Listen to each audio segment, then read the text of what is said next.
let's get into Monday Night Raw, and unfortunately, the big thing to come out of that show was the Zoe Stark injury.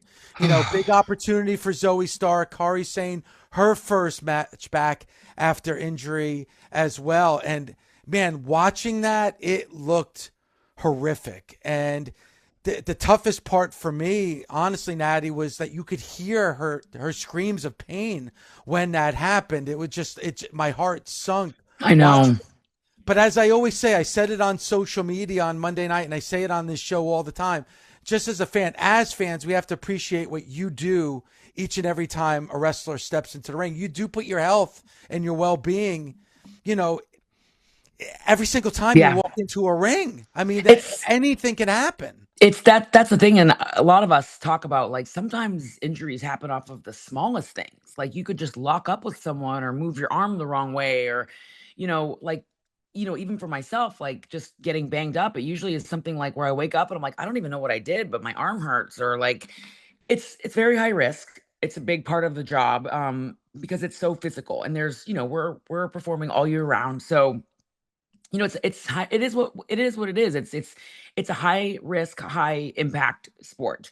But it sucks. It sucks that it happened. I felt terrible because I was backstage when it happened. We had just had our match, and we were all, everybody was excited, and there was a lot of commotion, and, like, I know Zoe, anytime Zoe gets to perform, especially on Raw, she takes it very seriously. She's a student of the game. She loves this. And she takes it very seriously, like, she pours her heart into it. So I think the second she found out that she was going to have this match, the wheels were already spinning in her head about, how do I make this match stand out? How do I make it special? How do I make it amazing? Because, especially with, she's the group that she was in, they're no longer there. So she was Yeah. probably thinking, like, it's like all of us. We just want to be our best. We put the most pressure on ourselves. I know I do. Like, I'm the one that puts more pressure on myself than anyone. But I think with Zoe, I think she's a total pro, but I know she has very high standards for herself. So I think she wanted to do a lot in this match to really, like, remind everybody of who she is, because she is an incredible wrestler. Yeah, and I think, Natty, like for somebody that you don't get to see on TV that much, like you just said, the two people she was in a group with are no longer with the company. So then there's got to be a lot of pressure on her shoulders where, wow, the program that I was in, everybody's gone. So, I would think that you're her stepping into that ring on Monday night, there had to be a lot of pressure on her shoulders. Yeah, and I think that Zoe, like, she's so athletic, and I know she had an ACL injury a few years ago. But what impresses me so much with Zoe is that she never let it stop her from trying to do things to stand out. Because sometimes when people get injured, they get very tentative, or they don't want to do things. Every time I've ever been in the ring with Zoe, she has so many ideas. She's so creative, and she's also extremely giving. Like, I love, this is a little inside, but I love, like, blowing a comeback on Zoe, because she takes everything so perfect. She's, like, always there. Her timing is, usually always impeccable. So it sucks. It sucks that this happened. It was Kyrie's first night back. Because Kyrie was coming back off of her injury. And of course Rhea is in there, and it's like, Rhea's one of my favorite people to wrestle, because she's just fucking amazing. So you look at Zoe, Kyrie, Rhea, it's going to be a great match. And I think they were all, like, wanting it to be phenomenal. But I think it is what it is. It just sucks. I also think, listen, I bet you anything Zoe Stark beats every single person's record in coming back from whatever this injury is. I don't know the particulars of what it is. She said in her tweet, she tweeted that, she's going to be out for a minute, but I guarantee you that she's going to come back better than she's ever been, with a totally different perspective, because she's a student of the game. And I think it's a reminder, like I said earlier, that anything could happen at any time. Like, as a fan, I don't know what happened. Like, I mean, everything is timing and everything is inches and seconds. Like, if that was a second, if she, I guess, left that top turnbuckle a half a second later, we wouldn't be having this conversation Yeah. right now. And I think people have to be reminded of that. Of how precise this business really It is. is. It's just it's that's why not everybody can do it. It's very, very hard, especially because it's live television. Anything can happen. But I think like the good thing is that she's surrounded by a great support system. And like I had an ankle injury like 2016, and I was out for like a month with it.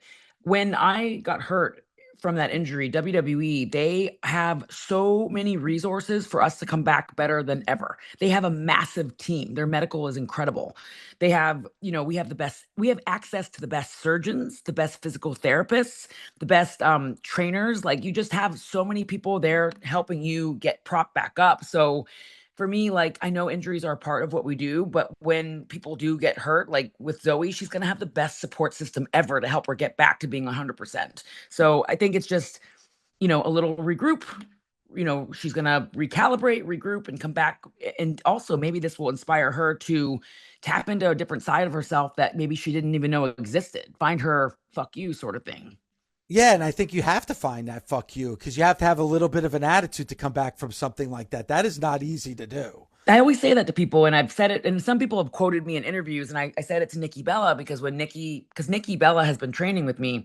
Nikki and I started together in WWE, but I said to her, I said, don't forget. And when she walked through the curtain at Royal Rumble, I whispered in her ear, I said, find your fuck you. And what that is, let me clarify what that is. And I say this to people that train with me and TJ at my ring all the time.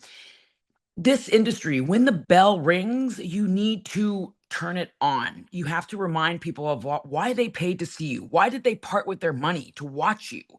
And when I see some of my favorites out there, like Randy Orton or like somebody that I love watching right now is Jacob Fatu. They have this different energy about them. When Randy is so like his mannerisms and his facials and his timing, and it's just he's got a like don't fuck with me type vibe. That it's it's like you can't just when the bell rings. It's not about being someone's friend. It's about turning it up and making people believe that you're a killer, whether you're good, whether you're bad, whether you're somewhere in between. But Nikki, I saw a side of her that, like, especially during our training, where I was like, she's got a little fuck you in her. It's good. I love it. I love it. And you just said something too about a support system in a team. And maybe this is, and tell me if I'm wrong, the difference between eras in professional wrestling. I've heard stories from Bully, from Mark Henry, like where they were injured. It's almost like, when you're in the mafia and you get pinched, you don't hear from anybody.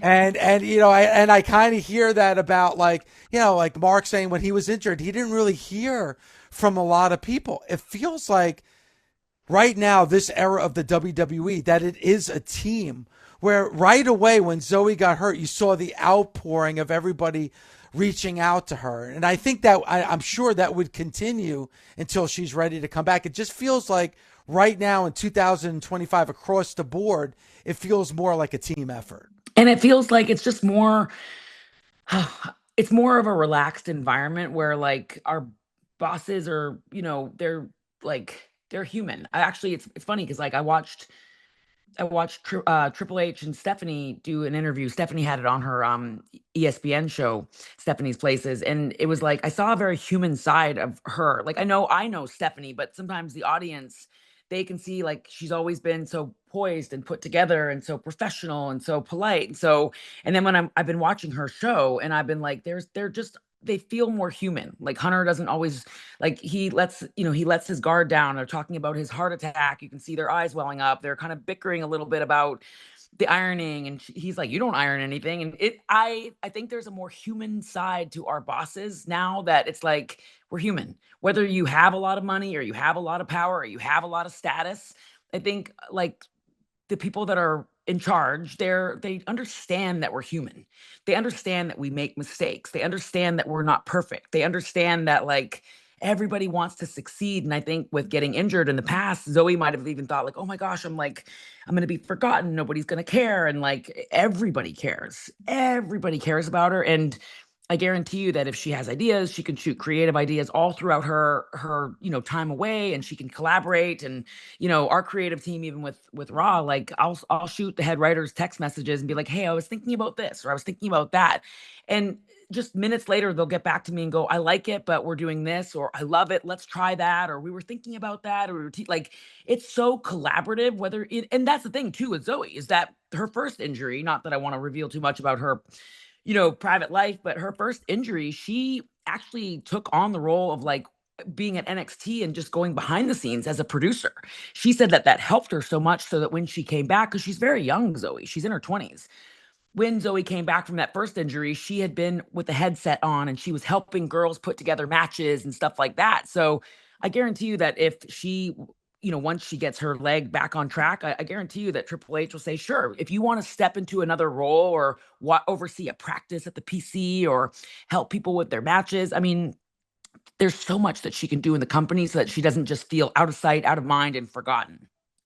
Well, the one thing that you said with everything, and again, we wish Zoe Stark the best, and I'm sure we're going to see her back in the ring, and she's a fighter. Do you really think Triple H does ironing? Can you picture Triple H doing ironing? I cannot see it. I don't think he's an ironing kind of guy.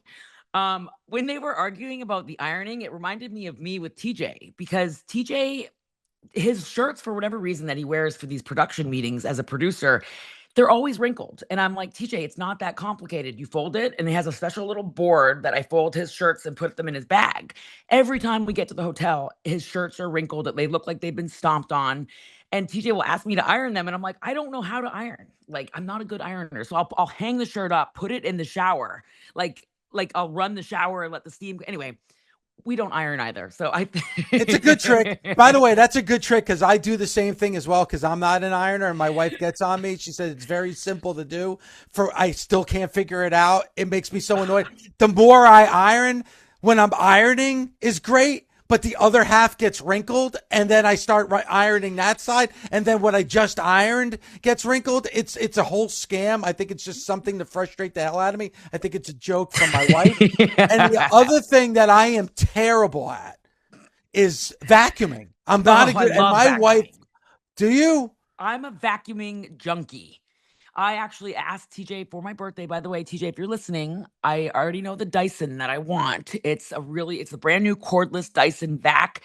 This Dyson vacuum will blow your fucking mind. It is amazing. Dave, you have to get it. What is it? It's a Dyson. There's no cord. It's like a handheld vacuum, but it's like the brand new one. And it's like, I'm really into vacuums. I have 6 vacuums in my house. All right, listen, I got a vacuum sitting 5 feet from me because I was supposed to vacuum this room that I'm doing this show in yesterday, and I'm dreading it. But all right, so now I know. So you just mentioned TJ.